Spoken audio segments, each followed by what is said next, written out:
Bonjour à tous, Jaguar F-Type, Volkswagen e-Up et Audi e-tron sont au menu de ce mardi 3 décembre. On parlera également de Top Gear France saison 6.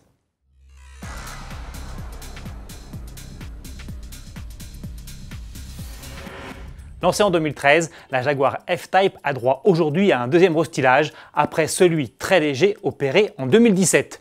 Mais cette fois, les retouches se voient, surtout à l'avant, avec ces nouveaux projecteurs désormais horizontaux et effilés, ce qui donne encore plus de caractère au coupé biplace.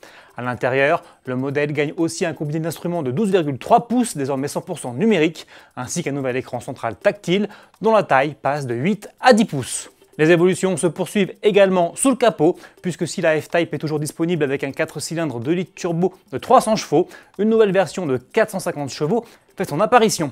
Celle-ci abrite le moteur maison, le V8 5 litres suralimenté, disponible en propulsion ou en 4 roues motrices.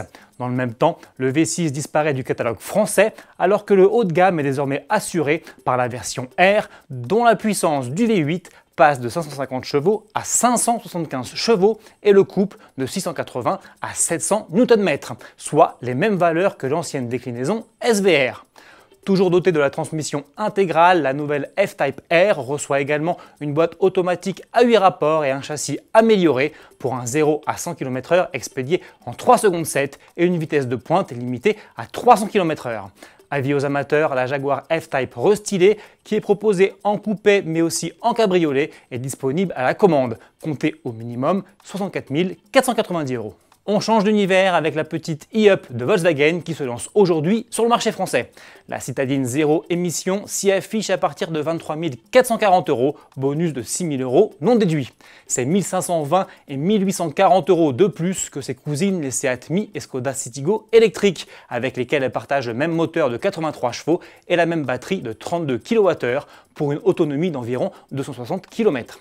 Côté équipement, l'allemande est en revanche un peu mieux dotée, avec 2 séries pour le seul niveau de finition proposé, des feux de jour à LED, une climatisation automatique et un assistant de maintien de voie.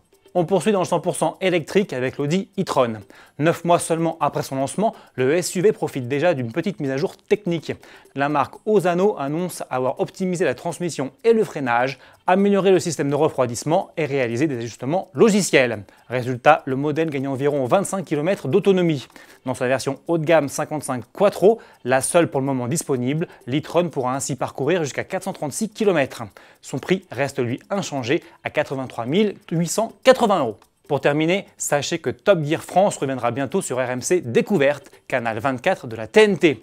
En guise de mise en bouche, voici les toutes premières images de la nouvelle et 6e saison qui mettra notamment à l'honneur le Lamborghini Urus et la Toyota Supra. Si vous êtes fan du programme, vous pouvez tenter de gagner votre place pour assister à l'avant-première de l'émission qui aura lieu le lundi 9 décembre prochain au Grand Rex de Paris. Pour cela, rendez-vous dès maintenant sur la page Facebook de Top Gear France. Salut!